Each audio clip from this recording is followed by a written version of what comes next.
Good morning and welcome to the Mr. Maple Show. We got a great episode for you today. I'm Tim, this is my brother Matt, and we're here with maple expert Ken Rogers. And Ken's been a good friend of ours for years. What year would you say we first went down to that Grafting seminar at Pat's? That was probably the first year we met. It's probably 08 or 09? Yeah, I think it's before then. Yeah, maybe. Early 2000 we were down there. Yeah. We had a ball. We went down and did some grafting when Pat died and got to hang out with Ken and see his place. And we used to go down there pretty regularly every year until we got busier. But every year we were down there grafting. But Ken is a good friend of ours. He grows Japanese maples in the deep south, in the lower south, in Alabama. You're around the Auburn area, a little south of Auburn? I live in Auburn. I live right in town in Auburn. What would be your favorite Japanese maples to grow in the southern United States? Well, I have approximately about 400 different species cultivars in my collection. That's pretty legit. Probably for a dissectum or a weeping maple, probably the best one is Tamukeyama. It has good color. You can plant it in the full sun. You can grow it all the way down in the Florida Panhandle in South Alabama, even down in Jacksonville and Tallahassee, and even further down in Florida. And it's probably one of the best ones to have for, out in the full sun down there, as far as the dissectums or the weeping type. A couple of others that do real well that I really like, we like Seiryu, which is a great tree. That's a super heat tolerant. Yeah. That upright lace leaf. Right, it does a real good job. We really like it, and I have several of those in the full sun. Another one that has come on the market recently, or I've had probably about 10 years now, almost 15, is summer gold. I just cannot believe how much heat it can tolerate, and I really like the nice yellow color. That's good to hear. We always tell people about that one for the heat tolerance and the yellow too. We always say the first year may show some burn, but then once it gets established, it is rock solid. It's right, that's right. And it is not a large tree. It's a great tree for a small garden or a small yard. And as you know, lots of houses are getting less and less area to plant plants, and summer gold is a great tree to have in a small yard because it's not huge. And now, Ken, you've been growing Japanese maples for a while. How long have you been collecting and grafting and growing Japanese maples? I started about 1989.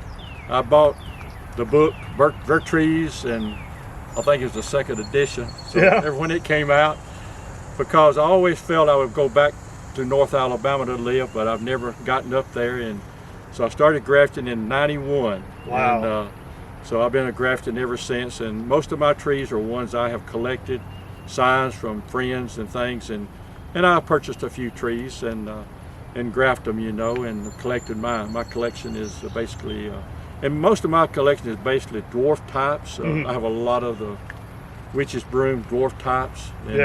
And I don't have a lot of really big trees because I like a lot of the smaller trees because I feel that they fit better in people's landscape. What would be your best tips for someone trying to grow Japanese maples in the deep south? What would be the best tips? Well, I would say one of the best things to do is plant it in the fall of the year around Thanksgiving, after the soils get a lot of moisture in them. And I also use some amendment in the soil. If you're in really sandy soils, I actually do put some peat moss in the hole to have some moisture. And basically, if you can plant it in a situation where you're going to have afternoon shade, especially around noontime or 2 o'clock to 2 o'clock, some maples really do well, but when it gets after 12 o'clock in August and September, it will burn the leaves off of them. And so try to have that, and try to pick varieties that you see in your area that do well in your area. Bloodgood does fairly well. Emperor I does fairly well. It's an upright tree, red trees to have. And some of the dwarf ones. Shanna does well in their area. Shana is the way you pronounce it. And another one I really, really like is lemon lime lace. But I have to keep it in kind of light shade, in the middle of the hot sun, daytime in the summer. But it's not a large tree, and it's really nice. It has a really pretty color in the springtime. It also has a really pretty color in the fall of the year, a yellow color in the fall of the year. So I really like lemon lime lace. Now, there's so many topics I could talk to you about. You grow a good bit of native azaleas as well as a lot of camellias when I remember being at your garden before. Right, I have approximately 450 different varieties or cultivars of camellias. Wow, what a collection. I got started with camellias in 1971. I never saw them before, and I've been collecting them ever since. In fact, I have one I planted in my yard. I grafted in 1971, and I actually got a place to plant it in 1980. I carried it in a pot for almost 10 years, I do have a lot of camellias, and also have a lot of native azaleas. Most of my native azaleas are ones I've raised from seed, and a lot of them are hybrids. We've made crosses and things, and a lot of them are the varieties that you're going to find in Alabama. Alabama has a lot of different species of native azaleas, and so I have about a good collection of those. I would love to get back down there and shoot your garden sometime. We've been, at your garden. It was probably over 10 years ago the last time we were at your garden. I'm sure it's changed so much even since then. And get back down there and visit Bill's shell, and I would love to get back to that area. So it's crazy too when we talk to these people who have been collecting for years. Oh yeah, the plants they've got: maples, camellias, and native azaleas. Right, great plants. Native camellias, azaleas. You got good taste. Yeah. So they're good combinations. One thing I'd like to talk about a little bit while we got you here is when we were tracking down a lot of Harold Johnson's introductions. You kind of did some interesting work there where you'd go around and inspect nurseries and look for some things that, it was almost like a historian looking for things, but like a plant historian, if you will. Right. You and y'all was interested in collecting all of Harold's. So because Harold lived more than about 30 miles from me, and a lot of people bought plants from him in Auburn, so I checked out all of their yards and things, and actually looked around and actually found several that he had named that was not, you couldn't find anywhere, and one of them was Twisted Spider. Yeah. I found Twisted Spider at a nursery in northern Kentucky, and I drove up and got the plant and brought it back, and we've been propagating it, and we've propagated it for a number of years. What's your favorite introduction from Harold Johnson? He's got a lot, so what's your favorite from his? Yeah, he has about 20 of them. My favorite is one, Purple Mask. Oh. I think y'all may have Purple Mask. Oh yeah. We probably had it named wrong at first when we first found it, but it's got corrected in Purple Mask. And the reason it is it has great color in the deep south. It grows well. It's got good color in the summertime. It has good color in the shade. It has good purple color, reddish purple color in the summertime in the shade. And then in the fall, it has a really red, orange, yellow color. It's really a great color. I love that plant. That's awesome. Yeah, we need to be doing more of that one. That's always fun to ask questions like that with experts like you, because it reminds me of things. So you think Purple Mask is the correct name over Purple Glory? Purple Mask is the correct name because you got me straight on it. Oh. The name got wrong because of a word that was left off of the tag. It was purple on it, and you couldn't read the last word. So we guessed Purple Glory, which is a great name. Yeah, it's a great name. But I found a plant that had the name tag. I found a plant that had a tag in it, Purple Mask. It also had a tag in it that said watch. Oh, nice. The word watch. It also had a tag in it that said from Benny Sheehan. Right. It had 3 tags in it. And I'd grown it up in a 3-gallon, and I planted. They're going to plant it, and I found the tags. I still have them laying on my desk to this day.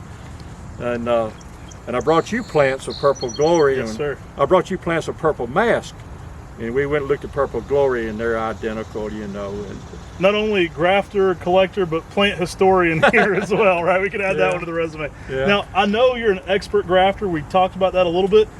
Being in your area in the heat, do you prefer summer grafting or winter grafting, or do you do both? I do both. Most of the time I like to do it in the summer because it's so hot and humid that I can get a fan and I can do it without having to get out and get hot, and I'm not real busy at that time. And also, when it's really warm, they will callus in about 10 to 12, 14 days, and you can tell in 2 weeks if you've been successful.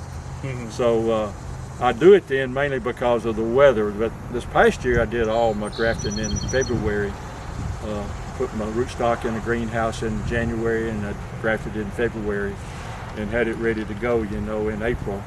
And I've done that a lot in the past too, but most of the time I like to do it in the summer because it's so humid. and you can get a fan and cool off. Good excuse to sit down in shade in the summer. Yeah, get it. You're in the shade in the summer. Well, I would love to get back down your way. We'll have to come shoot some more videos. I got to get Dr. Bill Shell on camera again. Yeah. And pick that man's brain some more. I love him. Yeah. And I'd love to get back down your way. Maybe when it's cooler this fall, we can sneak down that way. Yeah, and we got a few other maple people in in our area. Sarge Bill Gilly is a great maple person with a lot of seedlings and a lot of varieties in his yard, and we got a lot of other people. Quite a few people over around Montgomery have started growing them, and several people in Auburn has started to expand their collection and actually have another little small nursery in Auburn is getting started. Very cool. That's awesome. Yeah. Hey, we just love getting you on camera. We're honored to have you here, as always. Our nursery's benefited a ton from your friendship and expertise. So you might have heard me say earlier you didn't need a hat. Mr. Maple hat. That's because we had a hat coming for you. Yeah, that's great. Keep it cool down there in Auburn. Yeah. But You probably wonder why I kept saying, you don't need a hat. You don't need a hat. It's because we had one here for Well, you. that's good. we I'm greatly glad. appreciate your visit, yeah. sir. You're always yeah. a charm and a delight to have. And it's great to be up here with y'all. Seems like I've known y'all since y'all were first started. Oh, we were just getting started. We were picking his brain for all kinds of questions. Yeah. So it's an honor to have you back here. We've Yeah. grown a little bit since we met us. We're still small, but it's definitely we can't thank you enough because your expertise and friendship knowledge has helped us grow and keep figuring it out. So That's good. I'm glad to help you any way I can. hey, thanks so much for tuning into this episode. We greatly appreciate y'all watching as well.